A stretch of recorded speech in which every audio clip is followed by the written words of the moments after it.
आपका अपने channel गुडोन academy में स्वागत है।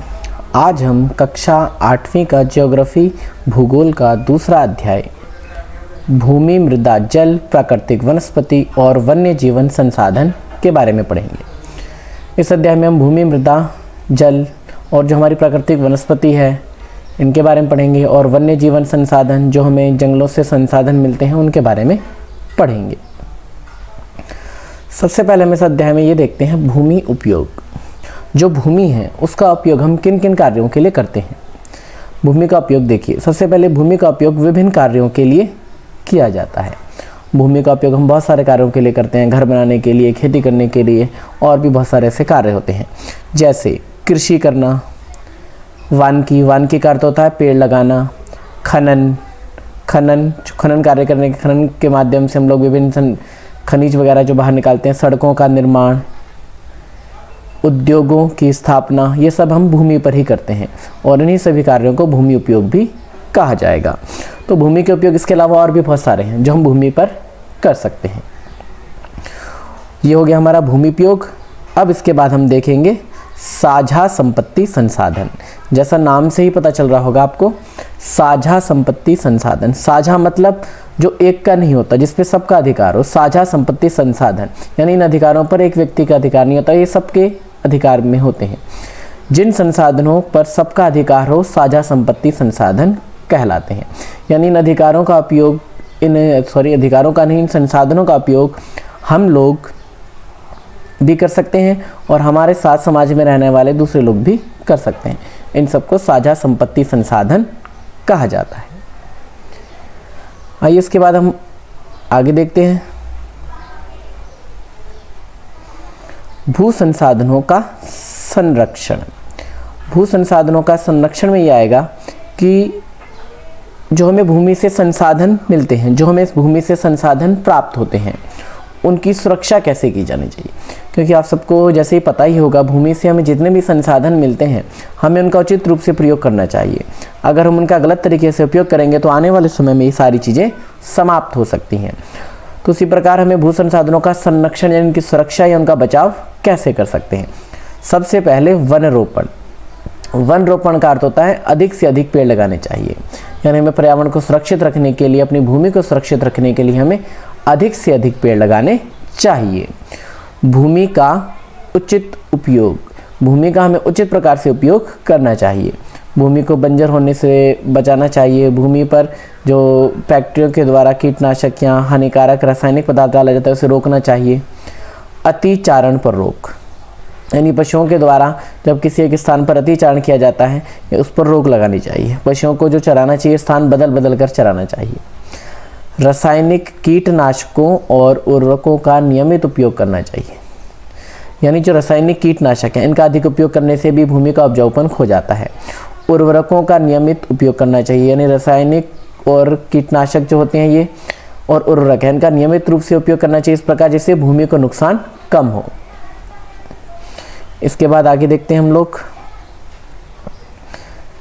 आगे अब जैसे इस अध्याय में ही दिया गया, मृदा किसे कहते हैं।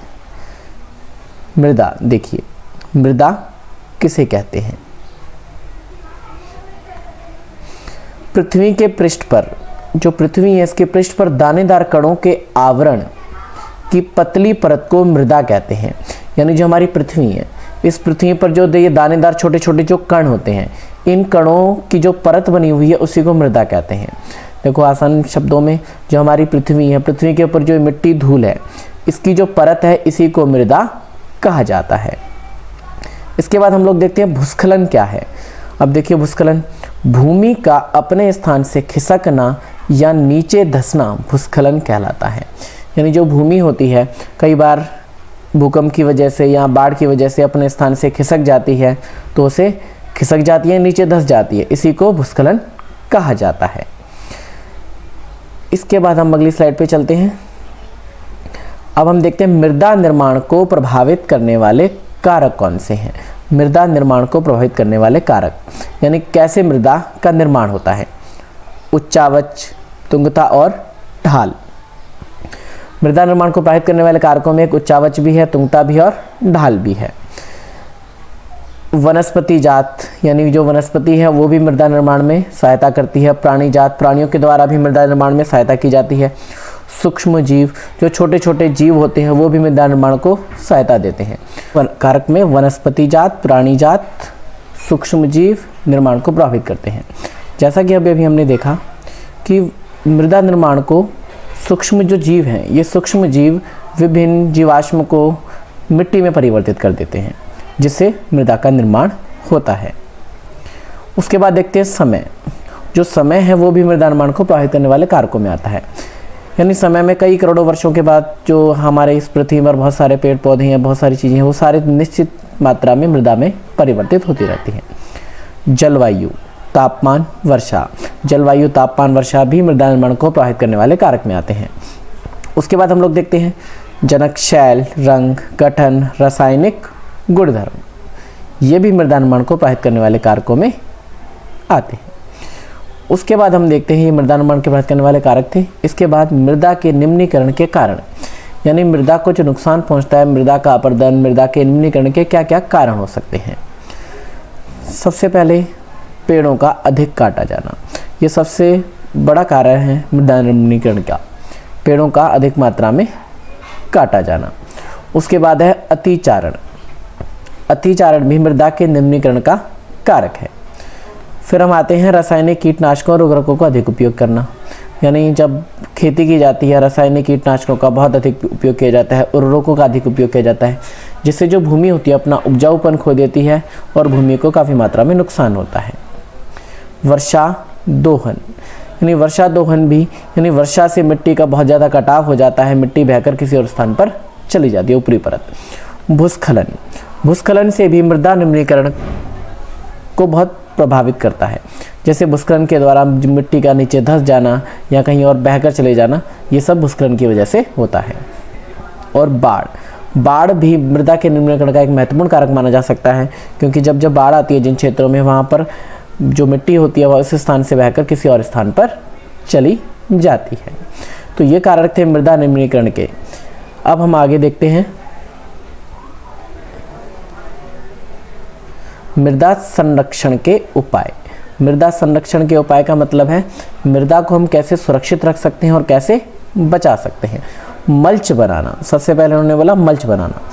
इसे पौधों के बीच अनावृत भूमि जैव पदार्थ जैसे प्रवाल से ढक दी जाती है। इससे मृदा की आर्द्रता रुकी रहती है। यानी इसमें जो पेड़ पौधे होते हैं, पौधों के बीच जो जगह होती है, वहाँ पर जो प्रवाल से जैव पदार्थ जैसे प्रवाल से ढक दी जाती है। जैव पदार्थ जैसे पेड़ पौधों की पत्तियाँ, टहनियाँ, इनसे जो भूमि ढकी रहती है, जिससे मृदा का संरक्षण और मृदा की जो उपजाऊपन है वो बना रहता है। उसके बाद देखते हैं हम वेदिका फार्म। चौड़े, समतल, सोपान अथवा वेदिका तीव्र ढाल पर बनाए जाते हैं। यानी वेदिका का फार्म है तीव्र ढाल, जहाँ पर ढलान बहुत ज़्यादा होती है, जहाँ पर पानी से, जल से मिट्टी बहुत ज़्यादा बह सकती है, उन स्थानों पर ये बनाए जाते हैं जिससे मिट्टी का बहना कुछ मात्रा में कम किया जा सके। उसके बाद है समोच्च रेखीय जुताई। एक पहाड़ी पर ढाल पर समोच्च रेखीय के समांतर जुताई ढाल से नीचे बहते जल के लिए एक प्राकृतिक अवरोध का निर्माण करती है। अब देखो, समोच्च रेखीय जुताई का अर्थ है जो कुछ पहाड़ी क्षेत्रों में जब खेती वगैरह की जाती है तो वहाँ पर समोच्च रेखीय जुताई की जाती है, जिससे मतलब जुताई करने के बाद वहाँ पर छोटे छोटे ढाल को रोकने के लिए अवरोधों का निर्माण किया जाता है, जिससे जल भी रुका रहे और मिट्टी को बहाकर आगे न ले जा सके। इसे समोच्च रेखीय जुताई कहा जाएगा। अगला पॉइंट देखते हैं हम लोग। अगला पॉइंट है रक्षक मेखलाएं। अब देखिए, रक्षक मेखलाएं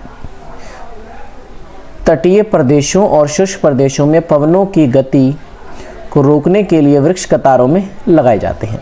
यानी जो तटीय प्रदेश होते हैं वहाँ पर पवनों को धीमा करने के लिए, उनकी गति को रोकने के लिए लाइन से वृक्ष लगाए जाते हैं, ताकि मृदा के आवरण को बचाया जा सके। यानी जब बहुत तेज हवाएं चलती हैं तो उस वक्त मिट्टी हवा के माध्यम से कहीं और चली जाती है, तो ऐसे को रोकने के लिए लाइन से यानी कतारों में वृक्ष लगाए जाते हैं। उसके बाद है समोच्च रेखीय रोधिकाएं। रोधिकाएं बनाने के लिए पत्थरों, घास, मृदा का उपयोग किया जाता है। यानी रोकने के लिए पत्थरों से भी रोका जाता है, घास से भी मृदा का उपयोग किया जाता है। रोधिकाओं के सामने जल एकत्रित करने के लिए खाइयाँ भी बनाई जाती हैं, और रोधिकाओं के सामने जल को इकट्ठा करने के लिए बड़ी बड़ी खाइयाँ भी बनाई जाती है। उसके बाद है चट्टान बांध, यह जल प्रवाह को कम करने के लिए बनाया जाता है। जो चट्टान बांध है, यह जल प्रवाह को कम करने के लिए, यानी जब जल का प्रवाह बहुत तेज हो तो बीच में बांध बनाकर जल के प्रवाह को रोका जा सकता है। बीज की फसल का उगाना, वर्षा दोहन से मृदा को सुरक्षित रखने के लिए अलग अलग समय पर भिन्न भिन्न फसलें उगाई जाती हैं। यानी वर्षा से दोहन, यानी वर्षा के माध्यम से जो मिट्टी बहकर चली जाती है उसको रोकने के लिए अलग अलग समय पर अलग अलग फसलें उगाई जाती हैं। उसके बाद हम लोग देखते हैं जल उपलब्धता की समस्याएं, यानी जो जल है आजकल बहुत कम मात्रा में रह गया है और जो जल है वो स्वच्छ भी नहीं है, तो बहुत कम स्वच्छ मात्रा में हमारे पास होता है। तो उससे जल से जुड़ी हुई समस्याएं कौन सी है और उसके उपाय भी, जल की समस्याएं और उपाय। देखिए, जल के अधिक उपयोग पर रोक, यानी जल का अत्यधिक मात्रा में जब उपयोग किया जाता है, जो जल की कम मात्रा में किया जा सकता है, आजकल लोग जल को अंधाधुंध मात्रा में प्रयोग करते हैं। जल प्रदूषण नहीं करना चाहिए। हमारे समाज में या हमारी इस पृथ्वी पर बहुत सारे लोग जल का प्रदूषण कर रहे हैं। औद्योगिक कचरे को जल में नहीं मिलाना चाहिए, यानी उद्योगों का कचरा है तो फैक्ट्रियों के द्वारा उसे नदियों में या तालाबों में बहा दिया जाता है, इसे नहीं करना चाहिए। पेड़ पौधों को अधिक मात्रा में लगाना चाहिए, जो पेड़ पौधे हैं वो अधिक मात्रा में लगाने चाहिए, जिससे वर्षा का जो चक्र है वो नियमित रूप से बना रहता है। जल का संग्रहण करना, वर्षा के पानी को इकट्ठा करना चाहिए, जल को हमें बचाना चाहिए और जल को इकट्ठा करना चाहिए।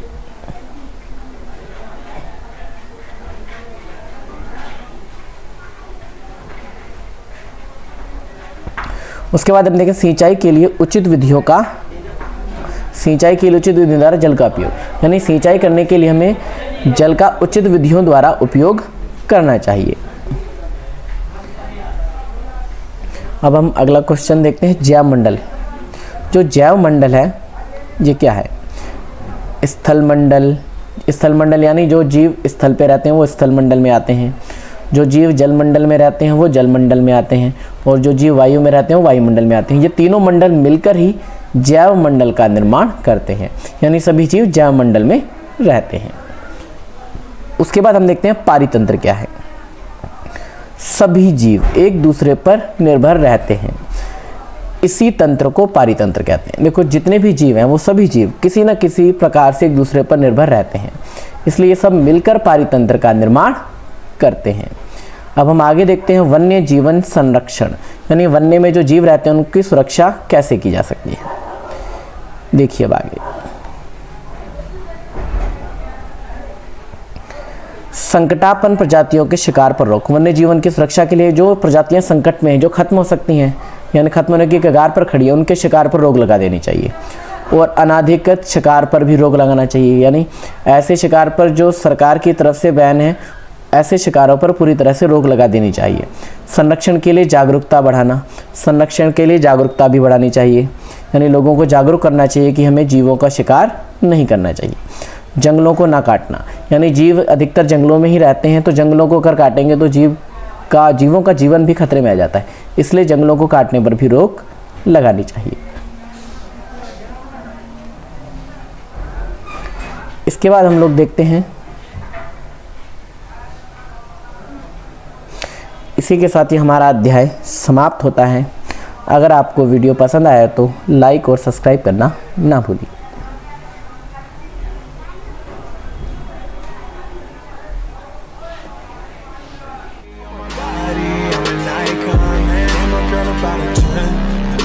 Fuck her in the Benz.